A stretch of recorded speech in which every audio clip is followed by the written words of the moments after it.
ही कथा केवळ मनोरंजनासाठी बनवलेली आहे. ह्याचा सत्य घटनेशी कोणताही संबंध नाही. तसा आढळल्यास एक योगायोग समजावा. साधारण पावसाळ्याचे दिवस चालू होते आणि आमच्या एका नातेवाईकाचंही लग्न जवळ आलं होतं. म्हणूनच आमच्या घरच्यांनी त्या लग्नाला जाण्याचा निर्णय घेतला.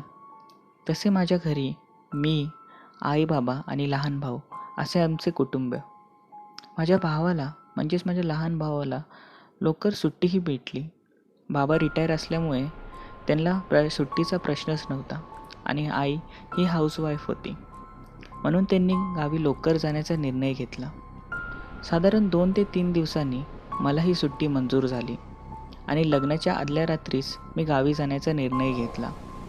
त्याचबरोबर त्या दिवशी मी दिवसभर ऑफिसमध्ये काम करून फार थकलो होतो आणि मी तरीही घरी येऊन गावी जाण्याचा निर्णय घेतला.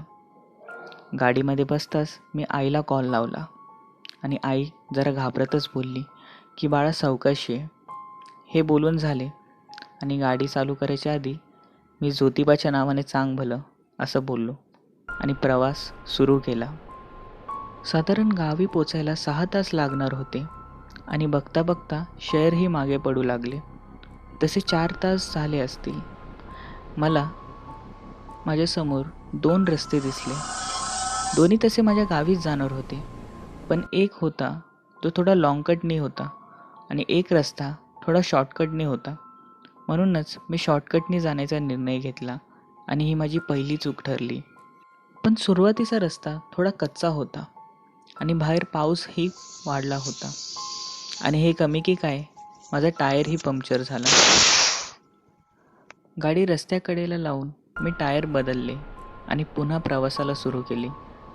मी थोडा भिजलोही होतो म्हणून मी हीटरही ऑन केला. बघता बघता 15 ते 20 मिनटं होऊन गेले असतील. अचानक गाडीमध्ये गारवा निर्माण चालू झाला आणि प्रचंड थंड वातावरण चालू झाले. हीटर बिघडले असेल असं मी मनातल्या मनात स्वतःला बोलून आपल्या मनाची समजूत काढली. थोडं पुढे जाताच एका झाडाला मोठं सफेद कापड बांधलं होतं. ते माझ्या नजरेस आलं आणि मला थोडी भीतीही वाटली, पण मी केवळ त्याच्याकडे दुर्लक्ष केले. थोड्या वेळातच त्या हेडलाईटच्या प्रकाशात एक मुलगी मला दिसली, जी केवळ एका लिफ्टचीच वाट बघत होती. तिने तसा गाडीकडे हातही दाखवला आणि मी गाडीही थांबवली. गाडी थांबताच मी तिला विचारलं, अहो ताई, एवढ्या रात्री कुठे चाललात आणि आपल्याला कुठे जायचं आहे? तसे ती मला बोलली की समोरच्याच गावात माझी आई ही थोडी आजारी आहे, तिलाच बघायला मी चालली आहे. तसं मी तिला लिफ्टही देण्याचा निर्णय घेतला आणि मी तिला या बसा असं बोललो. तसं ती मागच्या सीटमध्ये जाऊन बसली. काही वेळ शांत राहिल्यामुळे मीच विषय काढला आणि बोललो, तसे ताई तुमचे गाव किती लांब आहे? तसं ती बोलली, येईल काहीच वेळात. आणि बघता बघता आम्ही फार बोलू लागलो.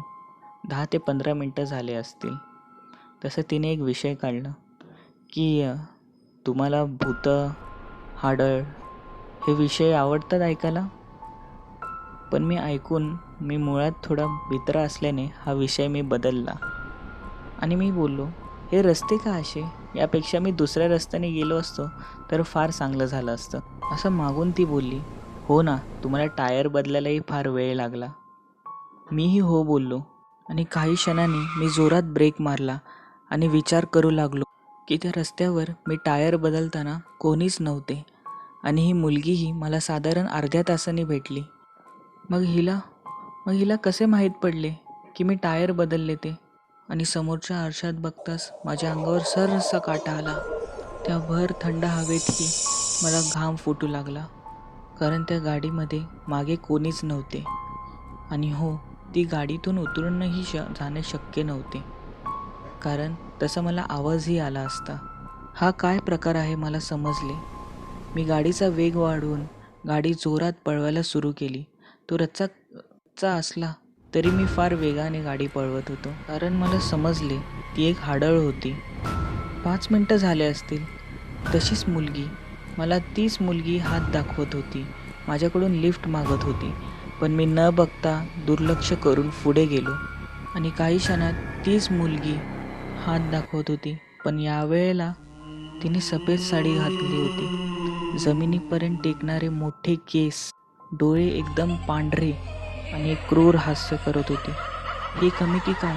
तिने हात अजून मोठे केले आणि माझ्या गाडीच्या मागे लावू लागली. मी कसा काही करून पुढे आलो आणि जे मी साईड मिररमध्ये बघितलं ते बघून मला फार भीती वाटली. तीच बाई जवळपास गाडीच्याच वेगाने धावून माझ्या जवळ येत होती आणि मागून आवाज आला, ए थांब, मला लिफ्ट दे. मी फार घाबरलो. मी जोरजोरात ज्योतिबाचे नाव घ्यायला लागलो आणि साधारणतः काही क्षणाने ती बाई दिसून अशी झाली आणि मी सुटकेचा श्वास घेतला. जवळपास सकाळ झाली असेल. मी गावी गेलो, लग्नालाही हजेरी लावली आणि आईला घरी भेटलो. आईला झालेला प्रकार सांगितला. तशी मला आई फार ओरडली आणि बोलली की काल जी तुला भेटली ती दुसरी तिसरी कोणी नसून एक हाडळ होती आणि तू त्या हाडळला लिफ्ट दिलेस. केवळ ज्योतिबा तुझ्या मागे होता म्हणूनच तू वाचलास. तर मित्रांनो, ही कथा तुम्हाला कशी वाटली नक्की सांगा. चॅनलला